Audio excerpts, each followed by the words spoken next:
Hey everyone, today I'm going to be telling you a little bit about Google Forms. So here is the open page for Google Forms, and I'm going to click on a poll that I created. So you could create your own, but we're going to go in and look at this one. So I put on some questions about the Great Depression, which is my course theme, and if you were to answer these questions, you'd just go in, you'd click on your answer, and you'd complete it. So you can see here at the top that I have some responses. So I'm going to go in, look at the responses, and I'm able to look at the summary and the individual.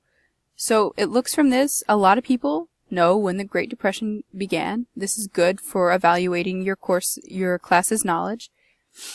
You can also see that a lot of people thought that FDR wasn't the first president, which is correct. And you can even have responses where you can say, on a scale of 1 to 5, rate how much you know the causes of the Great Depression. The majority of people put 3. They weren't quite sure, but they had some knowledge, and it's actually 50-50 on this one. The New Deal did not end. So I have all this data. What should I do with it?